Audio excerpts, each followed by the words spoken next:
Hi everybody, welcome to another episode of A Critical Thought.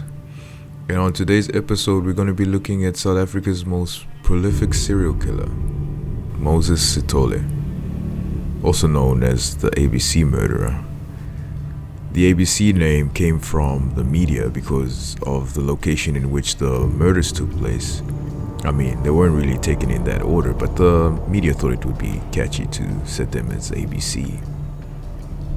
These murders took place between 1994 and 1995, where 37 women and a toddler were killed.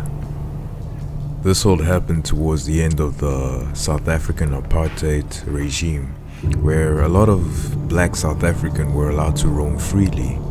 It was at this point that Moses Sithole took advantage of the situation. Moses Sithole was born in 1964 in a township near Boksburg in Gauteng.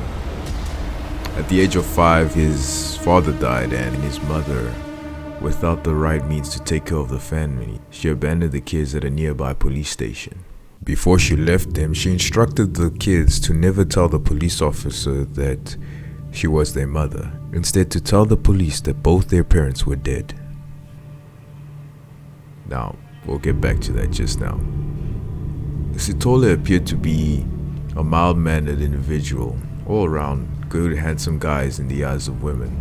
At the time of his crimes, he was managing a few charities that he created, one known as the Youth Against Abuse, Obscenity devoted to the eradication of abuse, and others. He often committed his crimes between Atteridgeville, which was near Pretoria, and Cleveland. By 1995, he had claimed over 30 victims, sparked a nationwide panic. I mean, he even got Madiba, Nelson Mandela, involved. In some cases, he would call the victim's family just to taunt them. Now, when it comes to his methods, they're very diabolical. His victims ranged between 19 and 45. Most of his victims would be lured to him through the prospect of a job position in his charitable organization. When it comes to his method, Sithole would take them to a remote field, beat, rape, and then murder them. The victims were usually strangled with their own underwear. Man, how demeaning can you get? He once inflicted a head wound to a 2-year-old because he was trying to kill the toddler's mother.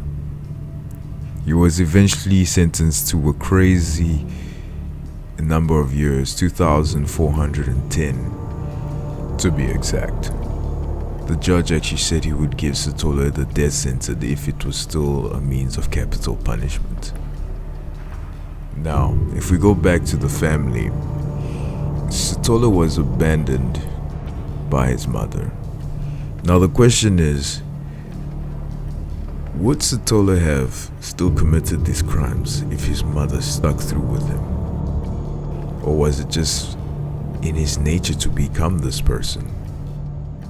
The story goes on to say that the children were then separated and put in different orphanages, where Sithole would experience the worst of it.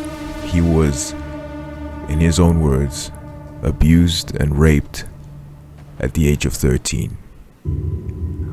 He would somehow escape the orphanage and travel miles from his orphanage to a different province where he would find his mother, only to be rejected and sent away once he had relocated her. Can you imagine the rejection he might have felt? We all know that the adult version of Sithole was pure evil. Nothing can justify what he did to those women. But that little boy, young Sithole, did not deserve all of that.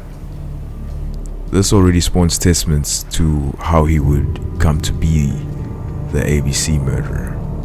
You see, if you look at his reasoning, we don't know how truthful he's being.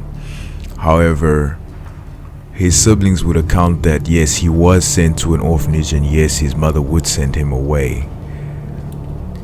And when he would eventually get captured for his crimes, he would also blame the woman who had first put him in prison for why he would end up killing the preceding 37 women. He would grow to hate women. This hate would be beyond imagination because already you could see that it festered from his mother. I think that he felt that he was incapable of being loved, trying to fill that hole, that missing gap, the missing space inside him, that his parents should or could have been the ones to have filled. The question comes where we ask, would he have still committed those murders if his mother chose to take him back or not even abandon her child in the first place? What is your perspective?